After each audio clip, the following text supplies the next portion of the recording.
भजनलाल शर्मा मुंबई दौरे पर। Rising Rajasthan global investment summit 2024 का पहला रोड शो आज। Rising Rajasthan curtain raiser and road show का आयोजन मुंबई के नरीमन पॉइंट स्थित ट्राइडेंट होटल में इसका आयोजन हो रहा है। मुख्यमंत्री भजनलाल शर्मा प्रेस कॉन्फ्रेंस भी करेंगे। कई उद्योगपतियों से वन टू वन संवाद भी होगा। उद्योग मंत्री राज्यवर्धन सिंह राठौड़, मुख्य सचिव सुधांशु पंत, एसीएस शिखर अग्रवाल, उद्योग विभाग के प्रमुख सचिव अजिताभ शर्मा भी इस दौरान मौजूद रहेंगे। वरिष्ठ योगी ऐश्वर्य प्रधान हमारे साथ जुड़ चुके हैं, ज्यादा जानकारी उनसे लेंगे।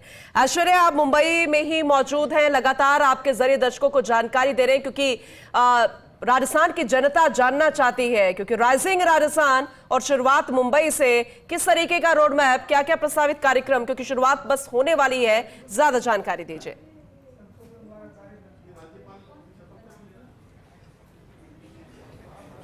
देखिए, मुंबई में राइजिंग राजस्थान के जो से पूर्व की जो तैयारी है उसकी शुरुआत, उसका श्री गणेश कहा जाए तो मुंबई से हो चुका है। मुख्यमंत्री भजनलाल शर्मा खुद इस रोड शो में उद्योग जगत की हस्तियों से रूबरू होंगे, बातचीत करेंगे। यहाँ पर उद्योग मंत्री राज्यवर्धन सिंह राठौड़ उनके साथ मौजूद रहेंगे। मुख्य सचिव सुधांशु पंत, एसीएस शिखर अग्रवाल और अजिताभ शर्मा की भी उपस्थिति रहेगी। हम आपको यहाँ का दृश्य दिखा देते हैं पहले कि यहाँ आप देख सकते हैं कि तैयारियाँ जो हैं वो शुरुआती तौर पे यहाँ पर देख सकते हैं। फ्रंट की जो डेस्क है ये रिजर्व रखी गई है और यहाँ पर जो प्रमुख लोग हैं उनकी मौजूदगी है, प्रमुख उद्योगपतियों की। यहाँ पर भजनलाल शर्मा रहेंगे, राज्यवर्धन सिंह राठौड़, सुधांशु पंत, अजिताभ शर्मा और उनके अलावा रोहित गुप्ता रहेंगे, स्वाति सालगांवकर रहेंगी और प्रवीर सिन्हा, माधव, जो अरुण मिश्रा, ये तमाम तरीके के जो प्रबुद्ध लोग हैं उनकी मौजूदगी रहेगी। लेकिन यहाँ बहुत आवश्यक है कि हम अजिताभ शर्मा से बात कर लें। उनसे एक बार संक्षेप में हम बात करना चाहेंगे कि अजिताभ शर्मा क्या कहेंगे इस मौके पर। अजिताभ जी से बातचीत कर लेते हैं। अजिताभ शर्मा, आप देख सकते हैं इस कैमरा टीवी स्क्रीन पर। बस अभी फ़िलहाल तैयारियां जो हैं वो अंतिम रूप में चल रही हैं। फ़िलहाल अजिताभ शर्मा मुख्यमंत्री भजनलाल शर्मा से मंत्रणा के लिए यहाँ से रवाना हुए हैं और थोड़ी देर बाद ये पूरा कक्ष है ये भर जाएगा और उद्योग जगत की बड़ी हस्तियाँ यहाँ पर उपस्थित रहेंगी। यहाँ पर सबसे बड़ी बात यह है कि कुछ उद्योगपतियों से भी बातचीत अमूमन लोग करते हैं ऐसे मौके पर, तो हम भी यहाँ पर लोगों से आप कहाँ से आए? I come from my firm, Pramod Shah and Associates. We are a corporate consultant. We specialize in secretarial, legal and finance work, and we specialize also in setting up of foreign companies in India, and also within the states also we try to help to set up industries and look after compliances. I'm Pramod. Rajasthan में कैसी संभावनाएं हैं? राजस्थान में बड़ी बढ़िया है, because we go to Nathdwara and all that. We are Shrinath ji के follower हैं हम लोग, तो राजस्थान के लिए हम लोग को बहुत लगाव है। जयपुर में भी हम लोग ने कंपनी सेक्रेटरी का मीटिंग किया है बहुत सी, और राजस्थान में अच्छा स्टेट है जिधर कुछ इन्वेस्टमेंट हो सकता है। हम लोग हमारे क्लाइंट को रिकमेंड करेंगे after listening to the CM and everyone sir. तो राजस्थान में अपार संभावनाएं किस तरीके से? उनके बारे में एक बात मैं बोलना चाहता हूँ। वो हमारे पास एक एसोसिएशन है जिसका नाम है बॉम्बे मैनेजमेंट एसोसिएशन। उन्होंने उनका प्रेसिडेंट है and I am one of the committee member, and उसका जो मार्गदर्शन में हम लोग चलते रहते हैं। And we are connected with All India Management Association which is headquarters at Delhi. So various जो मैनेजमेंट एसोसिएशन है जयपुर में भी। देखिए, यहाँ पर जो तैयारियाँ हैं वो अंतिम रूप में चल रही है। मैं वापस आपको लिए चलता हूँ कि किस तरीके से यहाँ पर तैयारियाँ हैं। यहाँ पर जो तैयारियां हैं वो अंतिम रूप में चल रही हैं और धीरे धीरे करके यहाँ पर उद्योगपतियों का और प्रबुद्ध हस्तियों का आना लगातार जारी है। आप अडानी, यस, तो ओवरऑल देखते हैं राजस्थान में कितनी संभावनाएं हैं? यहाँ राजस्थान में इन्वेस्टमेंट की बहुत संभावना है। किस क्षेत्र में ज़्यादा है? क्षेत्र सारे क्षेत्र हैं, मिनरल में, मेटल्स में, एनर्जी में बहुत अपार संभावना है, तीनों ही सेक्टर में। राजस्थान में अपार संभावनाएं हैं, इस तरीके से इनका कहना है। और भी जो लोग हैं उनसे हम लगातार संवाद बनाए हुए हैं। आप कहाँ से आए? From CII। अच्छा, ये CII जो तैयारियों में जुटे हैं उनकी तरफ से हैं। और सबसे बड़ी बात यह है कि यहाँ लोगों से बातचीत करना बेहद आवश्यक था। लोगों का यहाँ आना लगातार जारी है और जो प्रमुख उद्योगपति हैं वो आ रहे हैं यहाँ पर। आप कहाँ से आए हैं? मैं बॉम्बे क्या बिजनेस है आप? Manufacturing and export engineering goods, basically engineering goods. तो ओवरऑल देखते हैं राजस्थान में क्या संभावना अच्छी है? राजस्थान में मेरे ख्याल से एजुकेशन की सबसे बड़ी संभावना है, bigger than the industry. Is a lot of land, lot of talent, infrastructure is there, and I think focus should be on it is give multiplying employment. बहुत सारा रोज़गार राजस्थान में यहाँ पर अच्छी खासी संभावनाएं है, इस तरीके से कहना है। हम ओवरऑल सभी से बातचीत करेंगे, जहाँ पर जो लोग आए हुए हैं उनसे संवाद करेंगे। जी। आप कहाँ से आए हैं madam? We are from Mumbai only. We are basically for training and consultancy business. So it is a great opportunity for our expand our business and this. So looking for good future. So that's why. तो सबसे बड़ी बात यह है कि यहाँ पर एक बड़ी अपॉर्चुनिटी है राजस्थान में निवेश करने की। मुंबई के जो बड़े ये उस समिट के पहले की एक झलक हम देख रहे हैं, पूर्व वाली तैयारियां हैं। लेकिन जब लोकसभा चुनाव थे उसके मद्देनजर मुख्यमंत्री भजनलाल शर्मा लगातार प्रचार प्रसार में जुटे हुए थे। तब वो मुंबई भी आए थे, महाराष्ट्र में भी आए थे, तब भी उनका संवाद रहा था। वो भी कितना महत्वपूर्ण था, क्योंकि तैयारियां तो शायद मुखिया ने पहले से ही शुरू कर दी थी, क्योंकि उनकी गंभीरता भी थी। राजस्थान को किस तरीके से राइज करना है शायद वो पहले से ही सोच चुके थे। ऐश्वर्या,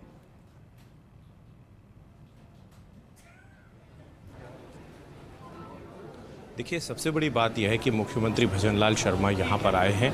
तो मुख्यमंत्री इसलिए यहाँ पर आए हैं कि जो बड़े उद्योगपति है, जो निवेशक है, उनको एक साथ एक एक करके जयपुर में बुलाने की बजाय एक साथ सभी को संबोधित कर दिया जाए, सभी से संवाद कर लिया जाए, बातचीत कर ली जाए। रोड शो का उद्देश्य यही होता है कि एक ही छत के नीचे तमाम जो प्रमुख उद्योगपति हैं या उद्योग जगत की हस्तियां हैं वो मौजूद रहे, उनको राजस्थान सरकार अपना प्रेजेंटेशन दे, राजस्थान सरकार अपनी यहाँ क्या कुछ उनके लिए उपलब्ध करा सकती है इसकी जानकारी दे। तो दूसरी तरफ मुख्यमंत्री उनमें से प्रमुख लोगों से रूबरू हों, 1-to-1 चर्चा कर सके। और चूंकि ऐसा संभव नहीं है कि जयपुर में पूरे देश और दुनिया के लोग एक एक करके पहुँचे, एक साथ यदि सभी से संवाद हो जाए तो सब कुछ क्लियर हो जाता है जब पूरी राजस्थान सरकार मौजूद हो। सरकार की जब खुद मुख्यमंत्री और मुख्य सचिव यहाँ पर मौजूद है तो तमाम बातें स्वाभाविक रूप से खत्म हो जाती है। तो यहाँ पर तैयारियाँ बड़ी ज़ोरों पर है और थोड़ी देर बाद मुख्यमंत्री यहाँ पर रूबरू होंगे प्रमुख उद्योगपतियों से, उद्योग जगत की प्रमुख हस्तियों से।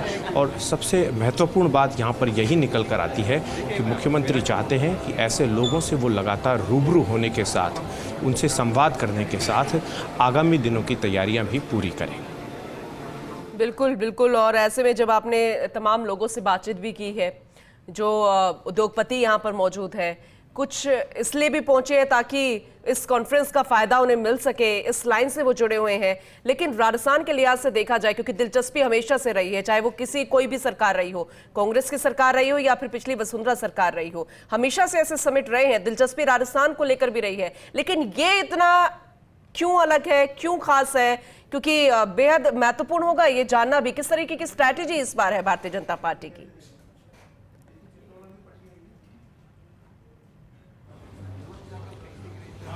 देखिए, भारतीय जनता पार्टी शासित जितने भी राज्य है वहाँ पर इस तरीके के आयोजन किए जाते हैं। उसका उद्देश्य ये होता है कि पूरा देश जो है वो एक है, पूरे देश और दुनिया, अगर उद्योग और निवेश के लिहाज से देखा जाए तो पूरी दुनिया भी एक है। जिस उद्योगपति को जहाँ पर अनुकूल माहौल तैयार होकर मिलेगा, जिस उद्योगपति को जहाँ पर बेहतरीन माहौल मिलेगा वो वहाँ पर निवेश करेगा, साधारण सी बात है। तो ऐसे में हर सरकार कोशिश करती है। इसी परिप्रेक्ष्य में मुख्यमंत्री भजनलाल शर्मा सरकार बनने के साथ ही पूरी तरीके से जुटे हुए हैं। और अब मुख्यमंत्री भजनलाल शर्मा यहाँ पर आज क्या कुछ कहेंगे उसको लेकर इंतज़ार है। और मुख्यमंत्री की कोशिश होगी कि यहाँ से जो शुरुआत हो और वो दिसंबर तक लगातार जो चले, उससे राजस्थान में निवेश का वातावरण तो बने ही, साथ में निवेश भी आए। और ग्राउंड पर जब वो निवेश आए तो लोगों को रोज़गार के अवसर भी उपलब्ध हो सके। बिल्कुल ऐश्वर्या, आपने सही कहा। और ऐसे में बस अब थोड़ा सा इंतजार और करना होगा जब इसकी शुरुआत हो जाएगी। वैसे कितना और वक्त लगेगा, क्योंकि लगभग तैयारियां तो पूरी हो चुकी, अंतिम रूप दे दिया गया है ऐश्वर्या?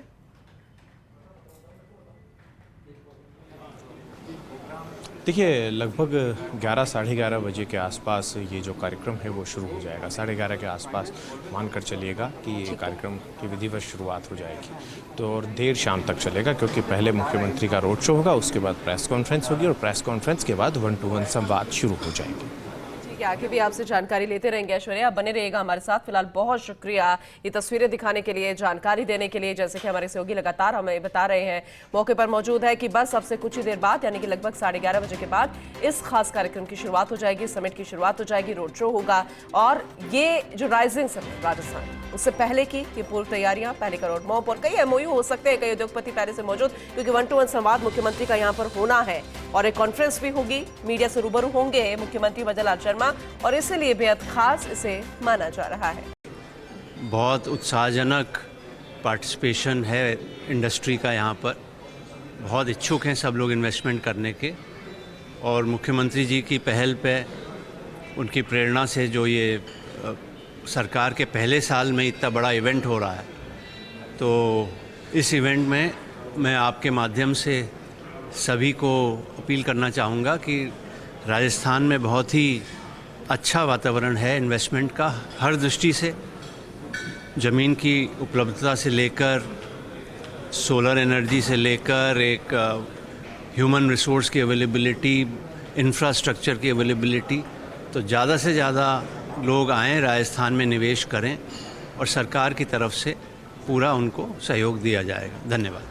तो सबसे बड़ी बात है कि मुख्य सचिव सुधांशु पंत ने खास तौर पर बातचीत की और मुख्यमंत्री भजनलाल शर्मा के नेतृत्व की सराहना करते हुए कहा है उद्योगपतियों से, उद्योग जगत की हस्तियों से कि राजस्थान में निवेश करें और राजस्थान के लिए बेहतरी के लिए पूरी सरकार जुटी हुई है। कुल मिलाकर कहा जाए तो आज से रोड शो की शुरुआत के साथ पूरे देश भर और दुनिया भर में राजस्थान के राइजिंग राजस्थान की तैयारियों को लेकर अधिकारियों से लेकर मंत्रियों से लेकर प्रमुख लोग जुटे हुए हैं। आगामी दिनों में जब दिसंबर महीने में राइजिंग राजस्थान का आयोजन होगा तो उस वक्त पता लग पाएगा कि राइजिंग राजस्थान के लिए कितना फ्रूटफुल रहेगा। कैमरा पर्सन जितेश के साथ ऐश्वर्या प्रधान, फर्स्ट इंडिया न्यूज़, मुंबई। देख रहे हैं कि राजस्थान में क्या कर सकते हैं, किस एरियाज में कर सकते हैं। एक इनको टास्क फोर्स बनानी चाहिए, जो ये ऐसी मीटिंगें होती है उसके बाद बैठे कि क्या क्या हमने डिस्कस किया, क्या होना चाहिए और किन की क्या क्या रिक्वायरमेंट है, और वो फॉलोअप एक्शन हो तो मुझे लगता है राजस्थान में भरपूर इन्वेस्टमेंट होगा और जो इनकी इच्छा है उससे ज़्यादा होगा। क्योंकि मुझे लगता है कि काफ़ी नेचुरल रिसोर्सेज है, जैसे एजुकेशन की फील्ड है, माइनिंग की फील्ड है, इंजीनियरिंग है, सोलर एनर्जी है। आपको क्या लगता है कितनी संभावना है? अभी तो सब जगह सिटीज़ अपग्रेड हो रही है, तो राजस्थान में बहुत सारा पोटेंशियल है। तो Mumbai can be a part of where we can help them, support them and encourage them to much better. तो हम लगातार प्रमुख लोगों से बातचीत कर रहे हैं। आप कहाँ से आए हैं? मैं बॉम्बे से हूँ and as a consultant we drive Invest India and Make in India. क्या लगता है आपको राजस्थान में संभावनाएं कितनी, क्योंकि क्षेत्रफल की दृष्टि से सबसे बड़ा राज्य है? बहुत बढ़िया संभावनाएं हैं और इतने सारे रिसोर्सेज हैं, तो उसको प्रॉपर चैनल यूटिलाइजेशन करना ज़रूरी है। और जिस तरीके से भजनलाल जी शर्मा जी के नेतृत्व में ये हो रहा है इन्वेस्ट इन राजस्थान, तो आई थिंक बहुत बढ़िया है। और हम चाहेंगे कि जितने भी हमारे फॉरेन क्लाइंट्स हैं और इंडिया के कॉरपोरेट्स हैं, हम उनको ज़रूर वहाँ पर इन्वेस्ट करवाएंगे। तो जितने भी सेक्टर्स हैं, अलग अलग सेक्टर्स पर हमारा डिस्कशन होगा और उस अपने पॉलिसी। हाँ, नहीं, मैं ये बोल रहा था, हम लोग ने एक प्रपोजल दिया है वर्ल्ड ट्रेड सेंटर बनाने का जयपुर में। हमारे पास लाइसेंस भी है, हमने मुंबई में वर्ल्ड ट्रेड सेंटर बनाया है। तो एक वो आइकॉन बिल्डिंग हो जाएगी जिधर सब फॉरेन इन्वेस्टर्स फॉरेन कंट्रीज से कनेक्ट होगा। आज 330 वर्ल्ड ट्रेड सेंटर है वर्ल्ड में, 99 कंट्रीज में। कितने बनाए उनमें? हम लोग ने 4 बनाए।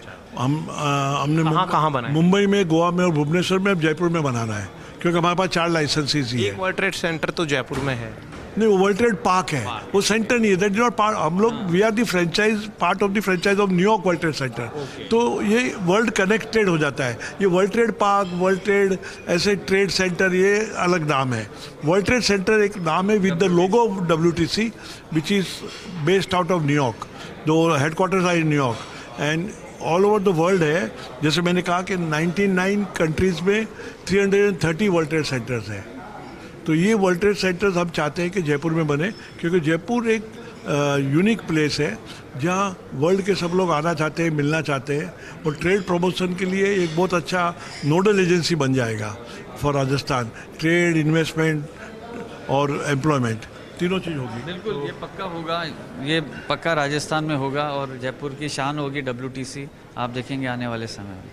बहुत बढ़िया। तो कुल मिलाकर कहा जाए तो उद्योग जगत से जुड़े लोग हैं, प्रबुद्धजन है, उद्योगपति हैं, व्यापारी हैं, या फिर इस क्षेत्र में रुचि रखने वाले लोग हैं, वो लगातार संवाद कर रहे हैं और उन्हें उम्मीद है कि राजस्थान के लिए बेहतर रहेगा और राजस्थान में अपार संभावनाएं हैं। तो जो प्रमुख लोग हैं इनसे हम बातचीत भी कर लेते हैं, कौन कहाँ से आया है। आप कहाँ से आए हैं? दिल्ली से स्टार सीमेंट। आप कहाँ से? Star cement. हम लोग भी दिल्ली एंड असम, दोनों जगह से। तो दिल्ली से भी यहाँ पर लोग आए हुए हैं, आसाम से भी आए हुए हैं। तो कुल मिलाकर कहा जाए तो लगभग 1 घंटे में ये कार्यक्रम शुरू हो सकने की संभावना है। लगभग 11:30 बजे के आसपास का टाइम था, 12 बजे तक ये कार्यक्रम विधिवत रूप से शुरू हो जाएगा। तब देखा जाएगा कि आज कितने MOU होते हैं और MOU के अलावा आगामी दिनों की रूपरेखा किस हद तक तैयार होती है, क्योंकि यहाँ की तो देखिए, सहयोगी ऐश्वर्य प्रधान को आप सुन रहे थे। उद्योगपतियों से बातचीत लगातार वो कर रहे हैं और आपने सुना भी उद्योगपति जो राजस्थान की ओर देख रहे हैं, निवेश करने के लिए तैयार भी, लेकिन साथ ही साथ उनकी तरफ से जो उनकी मांगे हैं, उनकी बातें हैं, वो भी अपनी बात को वो रख रहे हैं कि माहौल इस तरीके से मिलना चाहिए जो उद्योग को बढ़ावा देने में सक्षम हो सके। सीधे मुंबई से तस्वीरें आपको लगातार हम दिखा रहे हैं। उद्योग मंत्री राज्यवर्धन सिंह राठौड़ भी मौजूद रहेंगे, साथ ही साथ अधिकारी भी इस दौरान उपस्थित रहने वाले कार्यक्रम में, क्योंकि हर एक स्टेप बाय स्टेप सरकार आगे बढ़ रही है, लेकिन उद्योग को बढ़ावा देना, रोजगार के अवसर पैदा करना किसी भी सरकार के लिए एक चुनौती भी होती है और साथ ही साथ उसे बढ़ावा देने के लिए काफी ज्यादा मेहनत भी करनी पड़ती है। और सरकार के स्तर पर इस मेहनत को किस तरीके से किया जा रहा है वो इस तरीके से समिट होना बता भी रहा है। राइजिंग राजस्थान का पहला रोड शो आज होने जा रहा है मुख्यमंत्री भजनलाल शर्मा का, और आपने उद्योगपतियों को सुना होगा, वो कह रहे हैं, अपनी बातों को वो रख रहे हैं। आप सोचिए, जब 1-to-1 संवाद मुख्यमंत्री उद्योगपतियों से करेंगे तो कितनी ज्यादा संभावनाओं को और भी ज्यादा पंख लग पाएंगे, क्योंकि उद्योगपति अपनी बातें मुख्यमंत्री के सामने रखेंगे। क्या वो चाहते हैं, क्या उनकी जरूरत है, सरकार किस तरीके से उन्हें आश्वस्त करती है, ये भी बहुत ज्यादा अहम रहने वाला है। कुछ देर में रोड शो शुरू हो जाएगा मुंबई में, माया नगरी मुंबई में। आज इस कार्यक्रम का आयोजन महत्वपूर्ण है, सभी के पहुंचने का सिलसिला शुरू हो गया। उद्योगपति अलग अलग जगह से जो आए हैं और खुद वो इस बात को बयां कर रहे हैं कि संभावनाएं बहुत अपार हैं।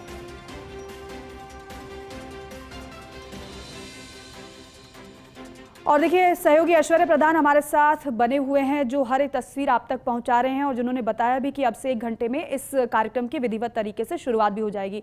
ऐश्वर्य, कई उद्योगपतियों से आपने संवाद किया, बात भी की, सभी की तरफ से ये कहा जा रहा है कि राजस्थान में अपार संभावनाएं हैं, लेकिन संभावनाओं को अवसर में बदलना होगा, तब जाकर जो जिस स्तर पर तैयारी की जा रही सरकार की तरफ से वो मुकम्मल हो पाएगी।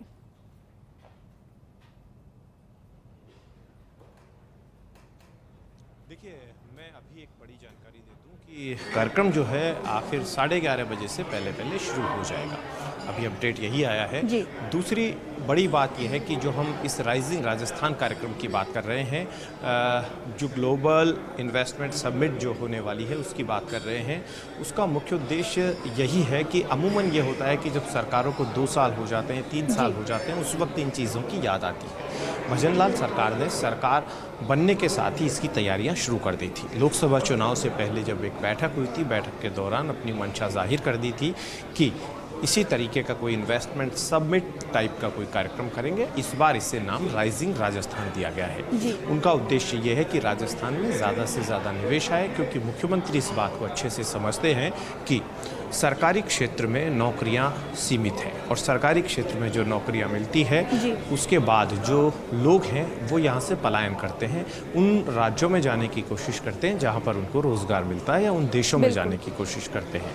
तो राजस्थान में यदि रोज़गार की ज़्यादा संभावनाएं होंगी तो ये तो तय है कि सभी युवा सबको रोज़गार नहीं मिल सकता, सबको अपने अपने क्षेत्र में अपने लिहाज से रोज़गार खुद भी सृजन करने होते हैं, कुछ को सरकार के भरोसे बैठना होता है, कुछ को जो निवेशक आते हैं उनके सहारे उम्मीद की जाती है। तो एक बड़ी संख्या में लोगों को रोज़गार के अवसर भी इस तरीके के जो निवेश होते हैं उनसे उपलब्ध होते हैं। प्रत्यक्ष रूप से राजस्थान के दूसरे क्षेत्रों में भी रोज़गार के अवसर मिल जाते हैं, क्योंकि जब कोई भी कंपनी यहाँ पर आएगी, कोई भी बड़े निवेशक यहाँ पर आएंगे तो माहौल भी उसी अनुकूल बनेगा। हम लगातार आपको वो दृश्य भी दिखाए जा रहे हैं, हम लोगों से भी यहाँ पर बातचीत कर चुके हैं, हम लोगों से बातचीत कर चुके हैं और उसके अलावा सबसे बड़ी बात यह है कि मुख्यमंत्री के प्रयास यहाँ पर यही होंगे कि ज़्यादा से ज़्यादा निवेशकों को वो राजस्थान में आने के लिए, राजस्थान में निवेश करने के लिए उन्हें बूस्ट करें, उन्हें बताएं कि राजस्थान में अपार संभावनाएं, क्योंकि मुझे वो दृश्य याद आता है जब मुख्यमंत्री अलग अलग राज्यों में जा रहे थे, लोकसभा चुनाव थे, तो उन्होंने कहा था कि यहाँ पर एकल खिड़की की व्यवस्था रहेगी, आप लोग राजस्थान में आइए, निवेश कीजिए। राजस्थान क्षेत्रफल की दृष्टि से सबसे बड़ा राज्य है, राजस्थान में निवेश की अपार संभावनाएँ हैं और लोकसभा चुनाव के बाद मैं खुद आपके शहरों में आऊँगा या फिर आपको बुलाऊँगा। तो मुख्यमंत्री मुंबई में आकर श्री गणेश कर रहे हैं। मुख्यमंत्री की कोशिश यही है कि यहाँ से एक श्री गणेश किया जाए, शुरुआत की जाए और ये शुरुआत आगे तक पहुँचे, चाहे जर्मनी पहुँचे, लंदन पहुँचे, दूसरे राज्यों में, देश के दूसरे राज्यों में मुख्यमंत्री भजन लाल शर्मा पहुँचे तो वहाँ पर निवेशकों से सीधे संवाद करें। पूरी सरकार को वो इसलिए यहाँ पर लेकर आए हैं कि जब पूरी सरकार यहाँ पर उपस्थित रहेगी तो किसी भी तरीके की कोई समस्या है वो नहीं आ सकेगी, क्योंकि अमूमन कई सवाल ऐसे होते हैं निवेशकों के मन में जो मौके पर अभी यदि उनका निराकरण हो जाए तो आगे की चीज़ जो है वो स्पष्ट हो जाती है, रास्ता बन जाता है, रोड मैप जो बनाया जाता है उससे पूर्व तमाम चीज़ें क्लियर हो जाती है, साफ़ हो जाती है। हम आपको वापस से यहाँ का दृश्य दिखाते हैं कि भी कितनी तैयारियाँ हैं, कितनी देर में ये कार्यक्रम शुरू होने वाला है। मुंबई में होटल ट्राइडेंट में ये आयोजन जो है वो चल रहा है और थोड़ी देर बाद ये कार्यक्रम यहाँ से शुरू हो जाएगा। बिल्कुल, ये आप देख सकते हैं कि अभी इसकी तैयारियाँ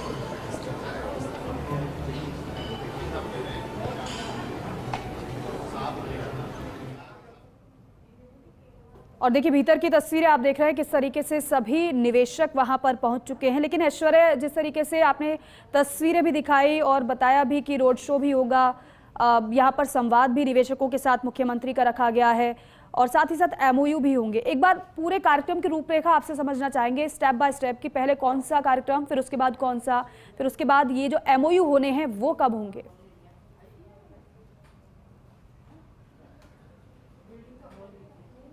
अभी लोगों को यहाँ आना है, अभी थोड़ी देर में कार्यक्रम शुरू होगा। मैं यहाँ पर एक और तस्वीर आपको दिखाता हूँ कि ये जो तस्वीर मैं दिखा रहा हूँ आप पढ़िएगा। प्रधानमंत्री नरेंद्र मोदी का फ़ोटो यहाँ पर प्रमुखता से लगाया गया है और उसमें लिखा गया है कि the vision of Viksit Bharat can be realised through Viksit states and the aspiration of Viksit Bharat should reach the grass roots level. प्रधानमंत्री मोदी का कोटेशन है, ये विशेष रूप से डाला हुआ है और आप इस राइजिंग राजस्थान कार्यक्रम के स्टेज की तस्वीर में दिखाता हूँ। जो स्टेज है वहाँ पर भी प्रधानमंत्री मोदी का कोटेशन है वो लगाया गया है, प्रधानमंत्री मोदी की फ़ोटो लगाई गई है और फोकस प्रधानमंत्री मोदी के विकसित भारत को रखा गया है और विकसित भारत की थीम पर राइजिंग राजस्थान है जो 9 से 11 दिसंबर तक जयपुर में आयोजित होगा। 9 दिसंबर, 10 दिसंबर और 11 दिसंबर 3 दिन लगातार ये आयोजन चलेगा और इस आयोजन से पूर्व का ये रोड शो है और उसके बाद भी मुख्यमंत्री भजन लाल शर्मा को अन्य स्थानों पर जाना है, अन्य स्थानों पर जाकर ऐसे ही रोड शो भी करने हैं, संवाद भी करने हैं, उद्योग व्यापार क्षेत्र के लोगों से बातचीत भी करनी है। बिल्कुल ऐश्वर्या, रोड शो का आप जिक्र कर रहे हैं, एक बार रोड शो के बारे में आपसे जानना चाहेंगे किस तरीके का ये रोड शो रहने वाला है। अमूमन इस तरीके से जब समिट होते हैं, इन्वेस्टर्स समिट होते हैं तो वहाँ पर संवाद के साथ साथ MOU होते हमने देखे हैं, लेकिन अब बहुत कम ऐसा होता है कि रोड शो इस तरीके के दिखाई दें। तो बताइएगा इस रोड शो के बारे में।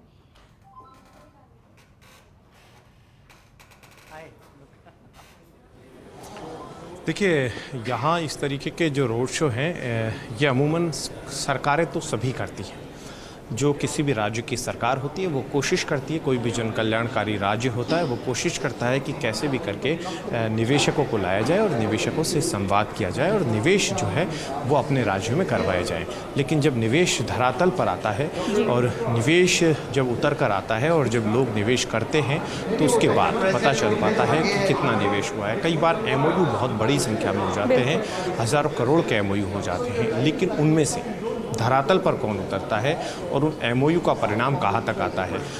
ऐसा संभव भी नहीं है कि 100% कोई एमओयू हो और 100% वो निवेश भी आ जाए, लेकिन मोटे तौर पर आकलन किया जाता है कि एमओयू होने के बाद कितना निवेश आने वाला है, कितना निवेश आ गया है। तो ये चीज़ बड़ी महत्वपूर्ण हो जाती है और यही कारण है कि मुख्यमंत्री भजन लाल शर्मा यहाँ पर जो संवाद कर रहे हैं, यहाँ पर जो लोगों से बातचीत कर रहे हैं, उसका उद्देश्य यही है कि निवेश भी आए। और राजस्थान की अगर हम बात करते हैं तो कोई एक क्षेत्र नहीं, अनेकों क्षेत्रों में निवेश की संभावनाएं हैं। यहाँ पर पर्यटन के क्षेत्र में संभावनाएं हैं, इंफ्रास्ट्रक्चर में भी यहाँ पर बहुत कुछ काम होना है। यहाँ पर माइनिंग जो है उसकी संभावनाएं हैं। पर्यटन को लेकर तो सारी दुनिया कहती है राजस्थान में पर्यटन की संभावनाएं हैं। उसके अलावा शिक्षा के क्षेत्र में भी यहाँ बहुत कुछ काम हो रहा है और यहाँ पर मेडिकल टूरिज़्म जैसी चीज़ें भी पिछली बार लगातार देखी जाती है कि यहाँ चिकित्सा सुविधाएं बेहतर हैं। यदि दूसरे राज्यों से देखें तो चिकित्सा सुविधाएं बेहतर होने के साथ सस्ती है। कई राज्यों में बहुत महंगी चिकित्सा सुविधाएं होती है। यही कारण है कि जयपुर में दूसरे देशों तक के लोग कई बार प्राइवेट हॉस्पिटल्स में इलाज करा कर जाते हैं। तो संभावनाएं अपार हैं। यहाँ पर यदि फैक्ट्रियाँ हों, यहाँ पर उद्योग हों, तो यहाँ पर किन्हीं किन्हीं क्षेत्रों में पानी की कमी है तो किन्हीं क्षेत्रों में भरपूर पानी भी है। राजस्थान में जैसे अगर हम मरुस्थलीय इलाकों में जाते हैं तो वहाँ पर सोलर जैसी अपार संभावना है, विंड एनर्जी जैसी संभावना। ईश्वर जब वहाँ पर पानी की कमी देता है तो वहाँ दूसरी पूर्ति भी होती है। तो वहाँ पानी कम है तो सूर्य देव है, वहाँ पर प्रचंड गर्मी पड़ती है तो सोलर एनर्जी जैसा एक बहुत बड़ी ज़मीन है वहाँ पर। तो दूसरी तरफ अगर हम दूसरे क्षेत्रों में जाते हैं कि अगर हम कोटा संभाग में जाएं तो पानी की कोई कमी नहीं है। हम मेवाड़ में जाएं तो वहाँ पर पानी की कोई कमी नहीं है। पूर्वी राजस्थान में भी कई हिस्सों में बहुत अच्छा पानी देखा जा सकता है और बारिश जो है वो भी प्रचुर होती है, फसलें भी खूब होती है, तो निवेश काफ़ी है। और अलवर जो है वो दिल्ली से बिल्कुल पास में है। जी ठीक है ऐश्वर्या, बहुत शुक्रिया आपका इस पूरी जानकारी के लिए, इन तस्वीरों के लिए। आपसे थोड़ी देर में